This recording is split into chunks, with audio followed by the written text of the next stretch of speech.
এই দাম্পত্য জীবন পরিচালনা করতে গিয়া এই সংসারের অভিভাবকত্ব কাকে দিবেন, সংসারের বাধ্যটা কার হাতে থাকে, সংসারের নেতা কে হবে, সংসারের দায়িত্ব বিভিন্ন কাজের সিদ্ধান্ত দেওয়ার অধিকার কার হবে। মহান রব্বুল আলামিন বলেন আর-রিজালু কাওয়ামুনা আলান নিসা। স্বামী আর স্ত্রী দুই জনে মিলে তাদের একটা দাম্পত্য জীবন, এই দাম্পত্য জীবনে পরিচালনা করার ক্ষেত্রে একজন অভিভাবক দরকার আছে, কি বলেন আছে না নাই?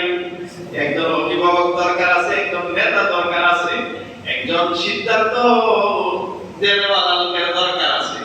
রব্বুল আলামিন বলেন এই স্বামী আর স্ত্রী এই দুইজনের মধ্য থেকে কারে নেতা বানাইবারে, কার হাতে অভিভাবকত্ব দিবায়। আল্লাহ বলেন আর-রিজালু কাওয়ামুনা আলান নিসা। স্বামী আর স্ত্রীর মধ্যে দায়িত্ব, অভিভাবকত্বের দায়িত্ব দিতে হবে স্বামীর হাতে। সুবহানাল্লাহ। তাইলে এখানে অনেক নারীবাদী প্রশ্ন করতে পারে, এখানে তো কোরআনে আল্লাহ নারীদের প্রতি বৈষম্য করা হয়েছে, বৈষম্য করা হয় নাই, বরং নারীদের প্রতি ইনসাফ করা হয়েছে। আমার ভাই, এই অভিভাবকত্ব আল্লাহ তাআলা পুরুষের হাতে দিলেন কেন? বিমা আল্লাহু বা'দাহুম আলা বা'যিন ওয়া বিমা আনফাকু মিন আমওয়ালিহিম। আল্লাহ বলেন এই অভিভাবকত্ব আমি পুরুষের হাতে দেওয়ার পিছনে রহস্য হইল শোনো। এক নম্বর হইল আমি আল্লাহ তাআলা পুরুষকে কয়েকটা গুণ বেশি দিয়েছি। কি দিয়েছি? গুণ বেশি। তাহলে গুণ বেশি যা নেতৃত্ব তার হাতে। কি গুণ দিয়েছে আল্লাহ? এক নম্বর হইল আল্লাহ তাআলা গায়ে শক্তি দিয়েছে বেশি। সুবহানাল্লাহ। আচ্ছা, নারীর শক্তি বেশি না পুরুষের শক্তি বেশি? এখন অনেকে প্রশ্ন করতে পারে, বুঝো এমন ভিডিও আছে তার জামাই যদি জাতা দিয়ে ধরে পাবনা গেছে আছে না নাই? আছে। তাই এখানে আল্লাহ কি বুঝাইলো? আমার ভাই, এখন হরিতারা গ্রামের সমস্ত পুরুষ আর হরিতারা গ্রামের সমস্ত নারী দুই দলে যদি ঝগড়া লাগে, আমি আপনাদের কাছে জিজ্ঞাসা করতে চাই, বেড়াইদের সাথে বেঁধে পারবো নি? এখানে আল্লাহ তাআলা আর-রিজালু কাওয়ামুনা আলান নিসা, এই আর-রিজাল মধ্যে যে আলিফ লাম শব্দ আছে, আলিফ লামে এই আলিফ লাম শব্দ দিয়ে বুঝাইছে পৃথক পৃথক ভাবে না, আল্লাহ রাব্বুল আলামিন সমষ্টিগতভাবে সমস্ত নারীদের শক্তি আর সমস্ত পুরুষদের শক্তিকে বিবেচনা করে আল্লাহ পুরুষদেরকে শক্তিশালী করে দুনিয়াতে বানাইছে। সুবহানাল্লাহ। কারণ শক্তিশালী করে বানাইছে কেন লাগি? গৌরে মিটাইবার লাগি। হ্যাঁ, গৌরে মিটাইবার লাগি না। আমার ভাই, শক্তিশালী করে বানানোর বিভিন্ন কারণ আছে। যেরকম কথা ঠিক না? ঠিক না? বিমা আফদালাল্লাহু বা'দাহুম আলা বা'দ। আল্লাহ বলেন আমি আল্লাহ তাআলা পুরুষের হাতে অভিভাবকত্ব অর্থাৎ নেতৃত্বের দায়িত্ব এই জন্য তুলে দিয়েছি। এর যতগুলো কারণ, এক নম্বর কারণ হলো আমি আল্লাহ তাআলা পুরুষদেরকে গুণ দিয়েছি বেশি, ফজিলত সম্মান দিয়েছি বেশি। এর ভিতরে কি সম্মান?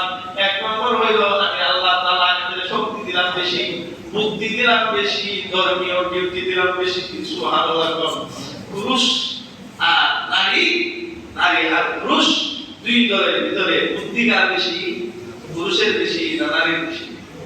পুরুষের বেশি।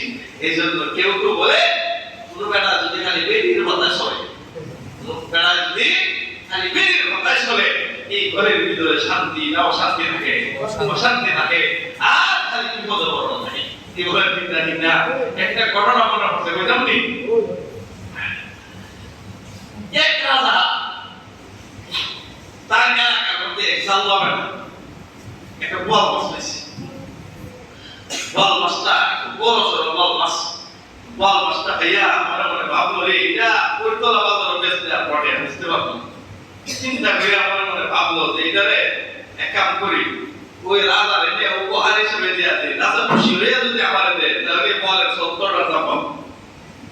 এই কথা ভাইবা বল না রে হয়ে গেছে ও রাজা তো রাজা চিন্তা করলো একটা কয় পয়সার বল এ আমারে ভালোবেসে মহব্বত করে একটা বল দেখে তো আইনটা দিছে যা খুশি হয়ে এরা 12 দিরহাম পুরস্কার দিয়েছে। এখন 12 দিরহাম পুরস্কার পাইয়া আল্লাহ জাল্লা বলা করে এটা দাম 2 টাকা হবে মানে 2 দিরহাম না 12 দিরহাম বাদশা পুরস্কার দিয়েছে খুশির সুরে এলা ভায়া দৌলা এদিকটা বউ ম্যাডাম আছে তো তোমার বাদশা ওই তো বুঝে গেল তোমার মধ্যে তো বেকল মানুষ বলে না 2 দিরহাম হইতো না তুমি এটা 12 দিরহাম দিয়ে দিছো ওই এখানটা গাই শুন এটা বলার বিনিময় দেয় না আমি এটা ভালোবাসার পুরস্কার দিছি কি বলে ঠিক না তাই ভালোবাসলে এটা বিনিময় দিয়ে কিনা যায় না আমি তারে পুরস্কার হিসাবে দিছি ওই পুরস্কার দেও আর যাই দেও বেগম একটা ঠেকা মেলাইছে তুমি যে কোনো মূল্য হোক টাকা ফেরত দাও বল ফেরত দাও তো এটা হয় নাকি আমি আমার মানুষ খুশি হইয়া আমারে বল দিছে আমি এখন টাকা ফেরত দিব আর বল ফেরত দিব আমি বাদশা হিসেবে এটা হয় নাকি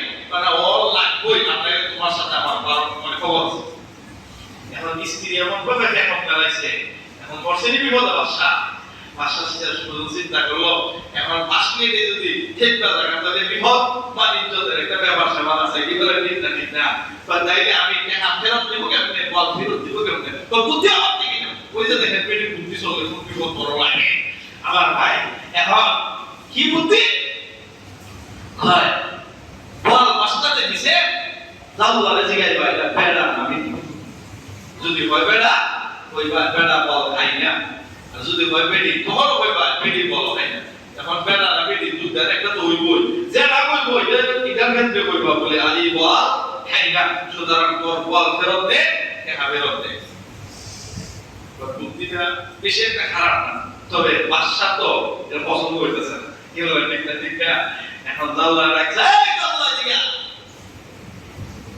তোর বল না বেড়া না বেড়ি জাল্লা যে আছে একটা পণ্ডিতের গুরু বুদ্ধিমান চিন্তা করলো জীবনে এত মাল বেসলাম কোন বেড়া জীবনে কষ্ট করছে না বেড়া না বেড়ি তাহলে যেহেতু কষ্ট করছে নিশ্চয়ই এর পিছনে কোনো রহস্য তাৎক্ষণিকভাবে বুদ্ধি খাড়া করে স্যার ও বাদশা জাহাপনা এটা বেড়া না বেড়িও না এটা তুমসা অর্থাৎ ইসরায়েল বাদশা খুশি হয়ে পড়ে বাপরে বাপ বেড়ে করে উত্তরতে দিছস হে খুশি হইয়া বাদশা কইলে তোরা আরো 12 দিরহাম দিলাম এখন আগে দিছি কত 12 ওনার দিল কত ওর কথা কি করি না ওইটা জানাই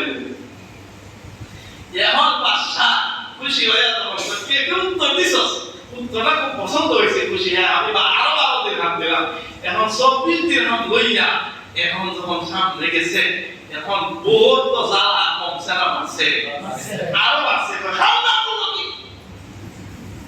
বাসাই বল লাগি যে আরে আম বল লাগি দিলাম এখন আর উল্টো আরো গেল এখন বাদশার সামনে থেকে যাইতেছে গা এখন জাল্লা বেড়ার সামনে পড়ছে একটা টাকা পড়ছে বলে জাল্লা বেড়া চিন্তা করলো ওই টাকাটা কবুলি ভাড়াইতেছে এই টাকাটা ওই ঘুরে বসে তা ওইটা থেকে লাভ কি টাকাটা উড়াইয়া বুঝা জেবের মধ্যে তুইছে বই ডাকতে হয় দেখো তুমি এমন একটা মানুষকে তুমি এতগুলো টাকা দিলা এতগুলো টাকা পাওয়ার পরও এর টাকার প্রতি লোভ তার কমে না একটা টাকা পাওনা টাকা এই টাকাটা পাইছে আর এটা লইয়া বর্ডার পাইছে বাদশার কথা তো ঠিক বুঝছেন না বাদশাদের মাথা অংশ মোড়া থাকে এরকম কথা ঠিক না এটা ইতিহাসই বলে বাদশাদের মাথা মোড়া থাকে মোড়া মাথা তারা বাদশা হল না আমার ভাই যাই হোক এখন এই আল্লাহ দিয়া তোরে এতগুলো টাকা পুরস্কার হিসেবে দিলাম তুই 1 টাকা লোভ মানাইতে পারলে না বাদশা যাব না আমি আসলে টাকার লোভে এই টাকাটা উড়াই নাই তুই কিসের লোভে উড়াইছস ভাই আমি যখন দেখলাম বাদশা আপনার টাকার মধ্যে আপনার ছবি দেখা যায় এখন লোকজন আইতাছে আসাইতাছে আপনার ছবি বানাইতাছে আমি আপনার একজন ফ্রেন্ড আমি আপনার একজন ফলোয়ার আপনাকে মনে প্রাণে ভালোবাসি আপনার ভালোবাসার ছবিটা যখন এর মধ্যে দেখি আর মানুষের ভালোতে আমার কোন জায়গার মধ্যে ভালো লাগে এই জন্য আমি চিন্তা করলাম আপনারা ভালোই তো করে এই জন্য টাকাটা উঠাইয়া আমি দইয়া পয়সা সুন্দর করে পরিষ্কার করে খবর রাখছি, বাদশা বুঝিয়ে পারবে না, আরো আরো করলাম। আমার ভাই, আমি আপনাদের কাছে জিজ্ঞাসা করতে চাই, বলেন এখান থেকে এই ঘটনা থেকে বোঝা গেল বউয়ের কথা বিপদ আয়নি? আরো যখন বেশি বউয়ের কথা চললে বিপদ আয় কিনা আয় না, আরো যখন আসে কিনা আসে না। যাই হোক